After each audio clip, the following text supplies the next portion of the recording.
ভাবুন এমন একটি মুহূর্ত যখন একটি দেশের আকাশে শত্রু যুদ্ধ বিমান ঢুকে পড়ে, কিন্তু সেই দেশ হঠাৎ এমন জবাব দেয় যাতে পুরো পৃথিবী অবাক হয়ে যায়। মধ্যপ্রাচ্যে এখন ঠিক এমন এক পরিস্থিতি চলছে। ইরান, যুক্তরাষ্ট্র এবং ইসরায়েলের মধ্যে চলমান সংঘাত দিন দিন আরও তীব্র হয়ে উঠছে। কিন্তু সাম্প্রতিক ঘটনায় দেখা গেছে ইরান শুধু প্রতিরক্ষা করছে না, বরং শক্তভাবে পাল্টা জবাবও দিচ্ছে।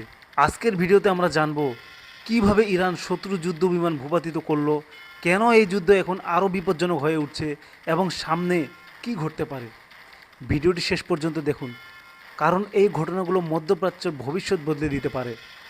2026 সালের ফেব্রুয়ারির শেষ দিকে যুক্তরাষ্ট্র এবং ইসরায়েল যৌথভাবে ইরানের বিভিন্ন স্থানে বিমান হামলা চালায়।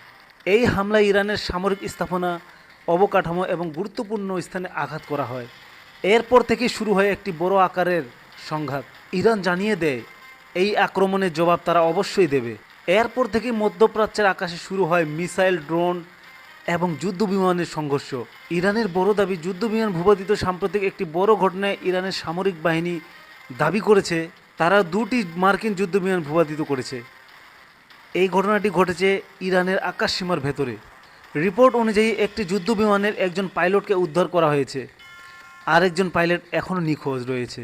এই ঘটনার পর পুরো বিশ্বে আলোড়ন তৈরি হয়েছে, কারণ এটি এই যুদ্ধের মধ্যে সবচেয়ে বড় সামরিক ঘটনাগুলোর একটি। ইরানের প্রতিরক্ষা শক্তি, অনেক বিশ্লেষক মনে করেছিলেন ক্রমাগত হামলার কারণে ইরানের সামরিক শক্তি দুর্বল হয়ে পড়েছে, কিন্তু এই ঘটনার পর অনেকেই বলছেন ইরান এখনও শক্ত প্রতিরক্ষা ব্যবস্থা ধরে রেখেছে। ইরানের বিপ্লবী গার্ড বাহিনী বলেছে তাদের আকাশ প্রতিরক্ষা ব্যবস্থা শত্রু বিমানের বিরুদ্ধে কার্যকরভাবে কাজ করছে।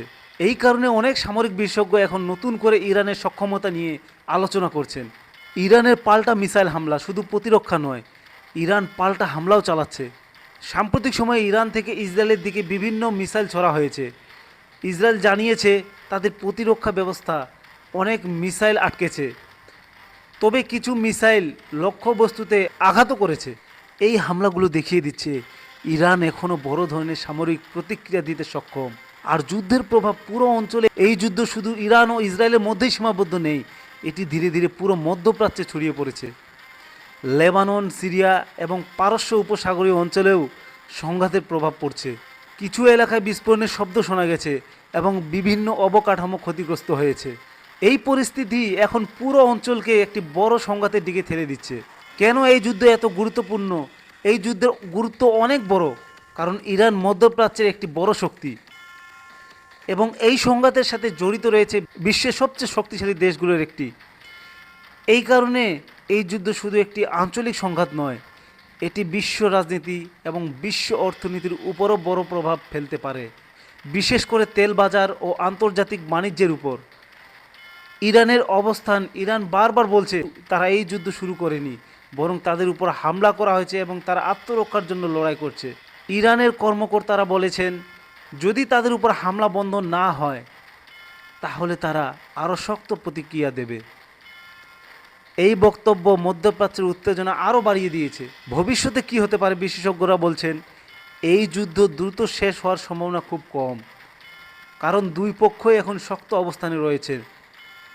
যদি সংঘাত আরও বাড়ে তাহলে এটি বড় আকারের আঞ্চলিক যুদ্ধে পরিণত হতে পারে এবং সেই যুদ্ধের প্রভাব সারা বিশ্বে পড়তে পারে।